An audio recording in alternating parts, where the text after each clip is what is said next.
McGinnis, and as always, I want to thank you and welcome you to my Sunday Soulful Conversation. And thanks for tuning in. And as always, I would be appreciative if you feel moved to pass this along on Facebook or to your friends and share the message, share the good news.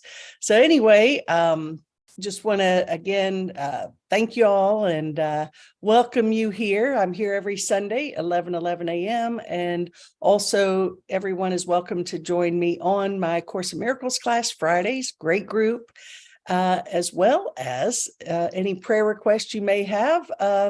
Please put those out. You can go to my website, charlottemcginnis.com, and submit a prayer request and know that you'll have 80 ministers from ADL, Alliance of Divine Love, sending their love and prayers to you. So I see that Sharon and Molly are here. So those are the two I can see anyway. So I've got many different platforms here. I've got Facebook, and that's why I sort of look around, because it's like Facebook, it's on my website, YouTube, where else? Zoom. So people are coming in from all over. That's fun, isn't it? Technology, you gotta love it. So I'm going to go ahead and get started here on my talk, and I titled it Take a Bow. And this is going to be a continuation from my conversation last week, which was about contracts, sacred soul contracts, and what we come in here to do, and that there are no mistakes in God's plan, right? So when you can see everything as a contract, everything that we come into this life to experience and to teach and to learn, that there's really nothing bad, because everything is really for our best interest. And not only my best interest, but the best interest of all of humanity. And the way that's so is that, we're not separate from source. We're not separate from each other. We're not alone.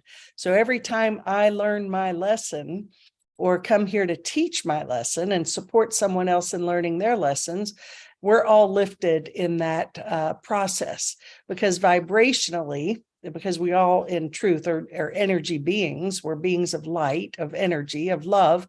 So when we recognize that and choose love over fear and choose to check this lesson off our contract, then all of humanity is served by that gesture. So it's a pretty big deal, these lessons we choose to take on. But the thing I think I want to reiterate that we need to really remember, because it does bring great peace and comfort, is that we've chosen these contracts, and those players that we are playing with have chosen them as well. So there's no victims here. Because there's just love, and somewhere before we came into this, there's our other sis, Suzanne. Good morning, Suzanne.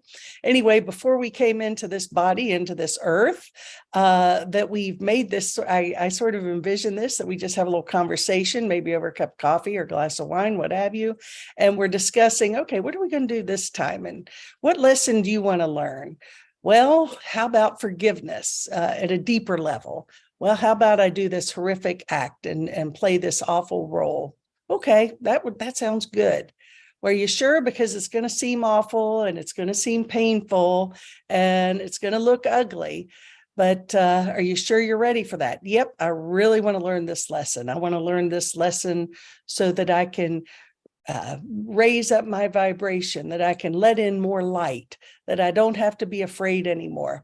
And better yet, that all of humanity will be served by this blessing of this contract. And then once we complete these contracts and we learn the lessons that we've learned, then I envision the final step, from illusion to reality, from the dream to heaven, the dream of separation to heaven, that we all just hold hands and take a bow, and it is done. And I look at also I love the quote, from Shakespeare, all the world's a stage and we're all playing our roles. Yes, we are. We all play the role of good guy, bad guy, good cop, bad cop, victim, victimizer, whatever role we have to play.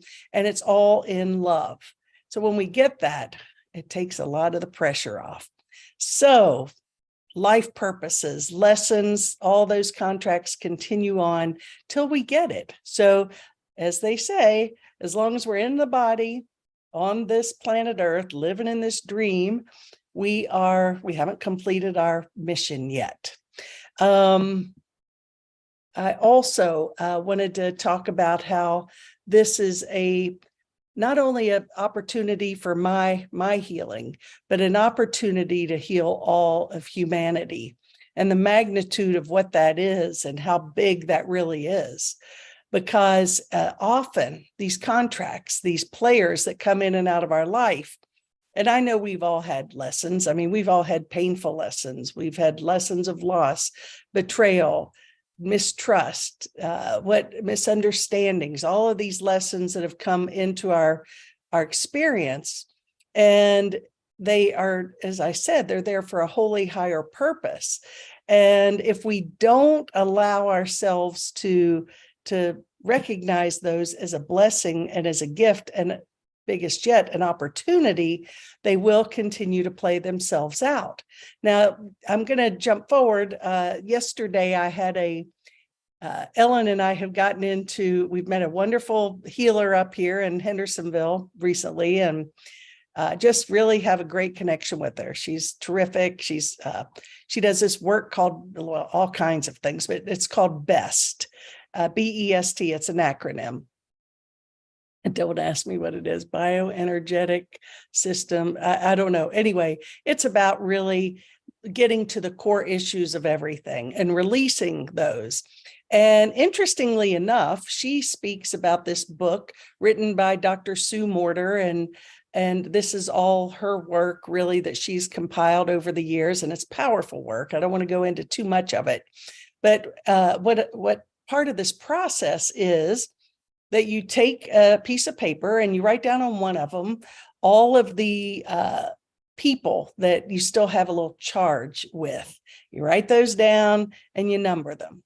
And then you go on the other page and you write down situations, occurrences, things in your life that have created trauma, pain, whatever in your life. And you number those, and then you fold it in half. And what happens is when she's doing her work, she says, okay, brings the paper over, number 11. And it's like, number 11. First of all, when I'll just say that, and I'm sharing this for a reason, because it just shows how divinely orchestrated the universe is. So 21 was actually the number, and it came up 2 weeks in a row. And I was like, wow, I didn't even that person, I really was surprised. And I was surprised I actually even wrote this person down but I just sort of went and wrote these names without too much thought, but they came up twice, 2 weeks in a row. And then I realized, I asked her, I said, could this be, because I don't feel like I have any charge on this, could this be something that I'm here to heal for her? And she said, absolutely. And then I'm like, yeah, that makes sense. So anyway, so we did this. And so I pray that whatever contract we had, it might not have been my lesson so much as that person's lesson in this instance. Trust me, I had enough of my own. But with that, so I was able to see that was a call for love and healing, and also a contract that I was playing a different role than her, and that role was to set her free. And so when you see the big picture, that all of these, everything is a contract and everything is an opportunity, it's actually very exciting. So healing is giving and receiving are one. Healing goes both ways, always. So the goal of all of this work, the goal of our experience in this body, on this planet, in this dream, is to overcome death, to rise above the illusions of fear and judgment and separation and suffering, and to free ourselves of all the charges that we hold on to, because charges, when you get agitated, those charges are opportunities and lessons. So once we recognize that and we have tools and means to get through those, then our work is done. And we've been on this journey, I have a feeling, for a long, long time, probably much longer than we've been in this body in this lifetime. That's just my opinion, because I do believe our souls are eternal and our lessons continue. So interestingly enough, last week, my conversation on soul contracts was I got a phone call right afterwards from a friend of mine who I hadn't seen in a while. We keep in touch via Facebook and text, but I haven't seen this woman in quite a while. She lives here in Hendersonville. Her name's Clea. And, Clea was a very, she was a searcher, a deep thinker, a wonderful woman, and interesting, very interesting lady. And we had some really deep conversations over the years. And so, interestingly enough, she texted me and said, "I really need to talk to you. Your conversation really hit home with me, and it really touched me." So I called her immediately, and interestingly enough, the phone went to recording, which didn't sound, it was not her. And anyway, bioenergetic synchronization technique. Thank you, Sharon. That's exactly what it is. Best. So anyway, I was not able to get through. I texted her back, said the phone couldn't get through. And we went back and forth on text, and that we never did get to talk. Well, Tuesday, I get notice that Clea had passed in her sleep, had died in her sleep thereafter. And I was like, oh my gosh, wow. Well, I regret, okay, of course, why didn't I try harder? Why didn't I do something to connect, make this happen more and what have you, all that guilt stuff. But I also realized that, I did make the attempt, and it is a contract, and it's all in divine order. But so that was one person who left the planet this week. Another friend of ours from years back, I've known this woman, gosh, many, many, many years, 40 at least, from Florida, Rhoda, passed away. And she was always a dear friend and supporter of mine in Florida, and we had lots of fun together over the years. And so she passed, and I don't say this lightly, but Rhoda was not a young woman by any means. So that was not so shocking or unexpected. She's very on her next journey, and I honor her for her journey here, and know her journey to come is going to be a wonderful journey. And I'm grateful for the blessings she brought to me. But there is one friend who passed just last evening that was kind of a big opportunity to contemplate this thing called life and death, and what that really is, and what that means. And the reason I share this is a friend of mine, and I won't even say we were good friends per se. I've known her for many, many years. Her name was Patty. She was a fellow golf pro, married to a golf pro, and they had a very successful career in the business. She was president of the LPGA. Great soul. We never had a lot of encounters over the years, certainly knew each other. But in this past year, I did know she had cancer. And this past year, we're friends on Facebook. God bless Facebook. It can be a good thing or not so good thing, but we connect on Facebook quite a bit. And when she and her husband retired, they became health coaches and big into the Juice Plus business. And what really interested me was these tower gardens, hydroponic farming. And I knew they were big into that. So I reached out to her, and we really connected this past year over this tower garden, and had many conversations. I'd call her up, I'd take pictures, and like, help, I don't know what I'm doing here.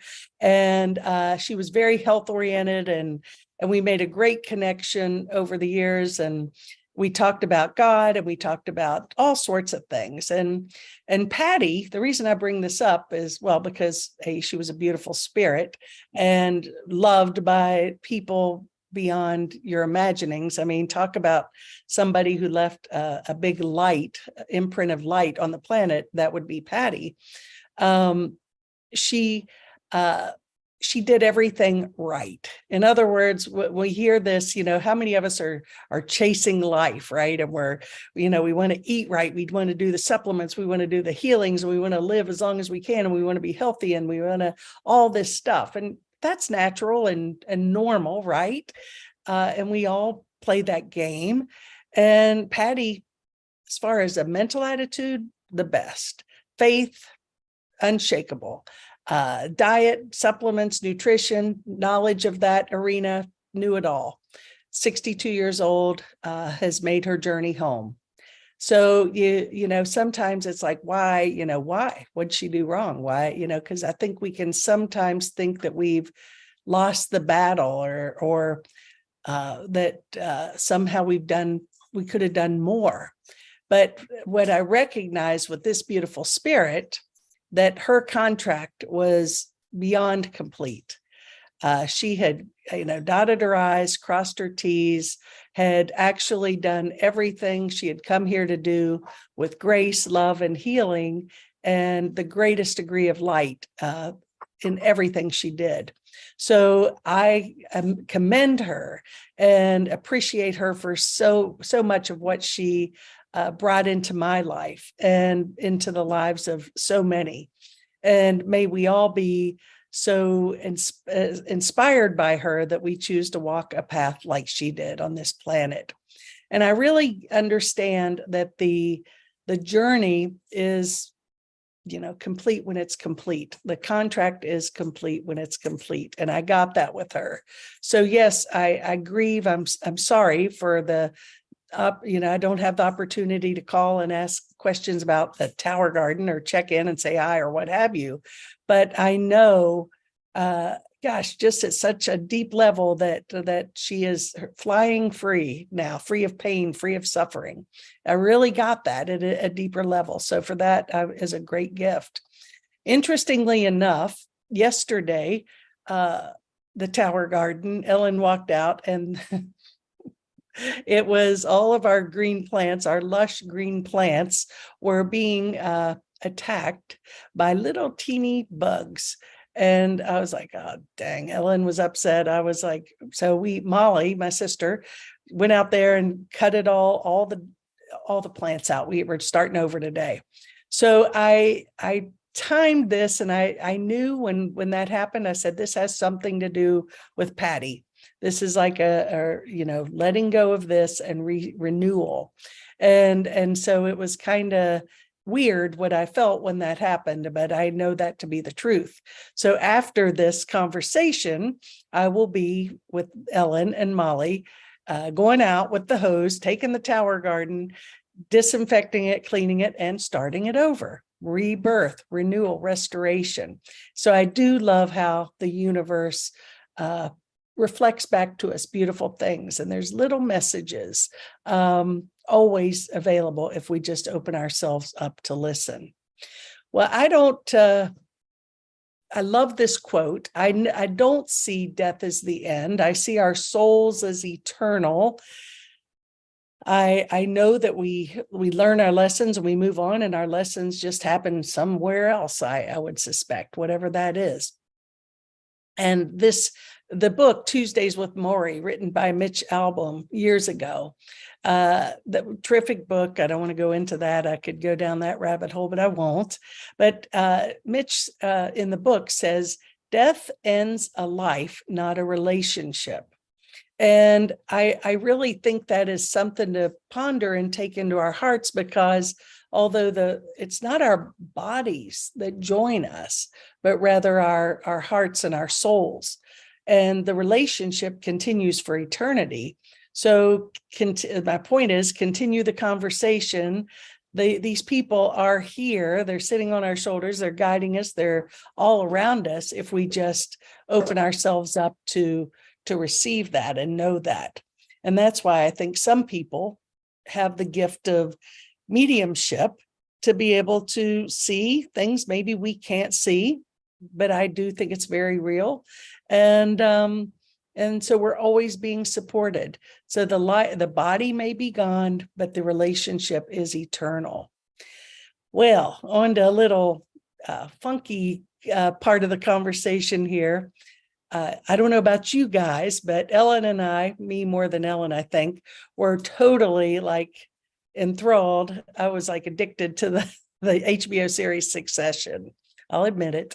So anyway, boy, talk about let's just put the worst part of humanity out there on the screen, and the infighting of family and corruption and corporations and the media and just the yuck and darkness of the earth, right? It's right there playing, front and center for us to like, wow. And these characters, the storyline, and I'm only going to tell you a teeny bit of it. Watch it. I mean, it's very like, wow. But anyway, it's well done, actually. The finale was just last week. So it's a family, and it's based loosely on one of the media families that runs a big media. I don't need to go into that, but it's based loosely on their life. And it's a family, and the father has created this empire that actually has more power than you could imagine. And the family last name is Roy. They're from, I think they're Irish. Anyway, Logan Roy is the patriarch, and he's founded this multi-billion-dollar media industry that has so much control and power and wealth and opulence and crazy stuff. And then you see their 4 kids and how they're intertwined with all this insanity, and how they are, how they're just shut off, and the fighting, and how he's so cruel at one minute and pulls them in and pushes them away. And then you see the kids do that with each other. And it's insane stuff. But I will get to the point of why I even brought this up, because it is definitely 4 years. It was actually from 18 to 2023, so 5 years. I think there was a little break with COVID of insanity. The show is insane, but it'll hook you for sure. So I was looking at this, and at the end of like 4 seasons before the end, or 4 episodes, the father, the patriarch, dies. And of course, then you see everything that happens out with the kids.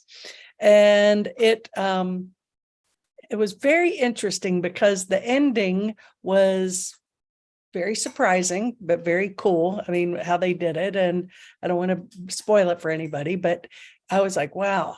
But there's the 2 brothers, Ken and Roman, they are talking about this. And after what happened at the end, they were just blown away and devastated and angry and upset and what have you. And the Roman Roy, who's actually Macaulay Culkin's little brother, and he plays a terrific, I mean, this kid can act.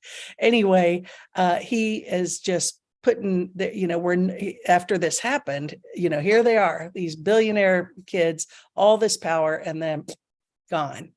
And so he's just there, he's crying, and he's saying, we're worthless, we're nothing. And he said, we are SH, we're just, and I really think that there are families that experience this, that go through these lessons. I mean, you look at that and you say, man, there's some big contracts there. I mean, you're looking at political contracts and family contracts and board contracts and employees, and you name it, it's endless.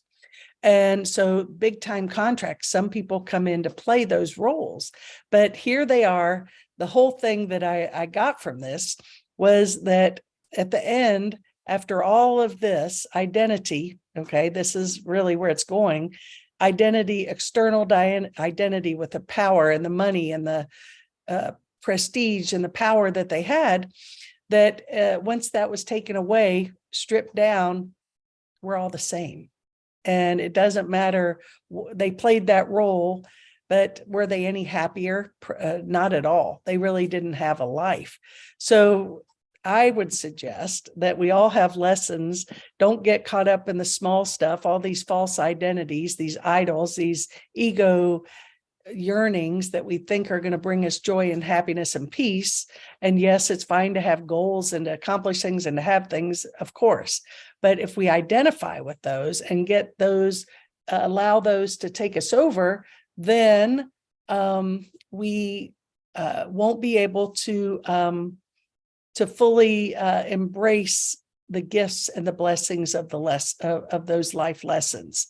So J.K. Rowling, a lot of wisdom comes from those Harry Potter books. I never read them, sort of watch the movies, but I definitely appreciate what they say. And she says, to the well-organized mind, death is but the next great adventure. And I do believe that if we make peace with knowing that we're here for a purpose and a function, and that we have our contracts, and if our mind is well organized, and I would say, what's a well organized mind? I would say in unity with source, peace, love, light, God, and we just know that we're going to continue to the next great adventure. Mark Twain, the fear of death follows from the fear of life. A man who lives fully is prepared to die at any time. So I think that is so powerful too. There's really nothing to fear. Okay. I'm not a body. I am free. I am as God created me. A quote from the Course in Miracles. The fear of death doesn't allow us to live fully. I think that with this past, particularly the past 4 years or so, with this pandemic and all of these things happening on that planet, we've seen a lot of death and devastation and challenges. And again, an opportunity, a contract we made to be here. And what's the lesson? It's to embrace every moment, to live life fully, to let go of any fear of death that we have. Let go of our unplug from that matrix of ego identities, and just plug into source, tune into that which makes you happy and peaceful and joyful, and let the rest just dissipate. Let it go. It's not that important. In the realm of eternity, it doesn't mean, as Roman Roy said, it doesn't mean SH, right? It really doesn't. So, what are the contracts for? What's this life for? Well, a couple of quotes I'm going to close with here from the Course in Miracles are: number one, the goal of our contracts, right? Look past death and see life beyond. And this little prayer is so powerful. It says, "Our Father, bless our eyes today. We are your messengers, and we would look upon the glorious reflection of your love, which shines in everything. We live and move in you alone. We are not separate from your eternal life. There is no death, for death is not your will, and we abide where you have placed us in the life we share with you and with all living things, to be like you and part of you forever. We accept your thoughts as ours, and our will is one with yours eternally." Well, bless our eyes today. What are we here to do? To remember that there is no death. Death is not the will of God. Jesus overcame the world, overcame death. That is what his message was: to love unconditionally, be compassionate, walk this world in the greatest degree of love. We can accelerate our soul contracts, or we can just keep playing them over.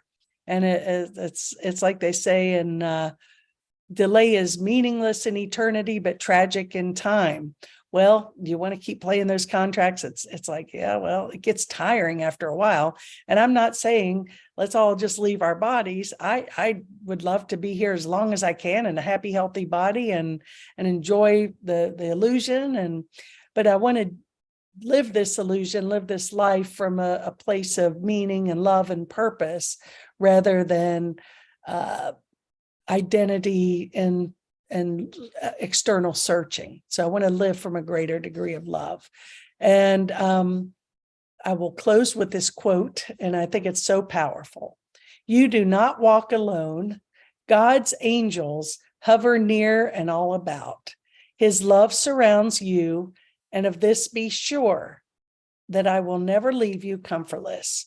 Remember that no one is where he is by accident, and chance plays no part in God's plan." So there are no mistakes. God makes no mistakes. Everything we've chosen at some level, it's all perfect. It's up to us how we want to, if we want to invite the Holy Spirit in. to this contract that we've chosen and say, okay, Holy Spirit, help me I choose to navigate through this in the greatest degree of love. Show me what to do, where to go, what to say, and to whom, all that. And Suzanne saying hi to Tootsie. So I guess she's wandering around in the back of the video in this messy storage house we have here. But anyway, so live your life, be happy. Don't take it so seriously. Everything is in divine order, and all is well. So I look forward to seeing you next week, and thank you all for tuning in today and joining me. And Jerry, it's great to see you too. Miss you so much and can't wait to see you at the end of the month.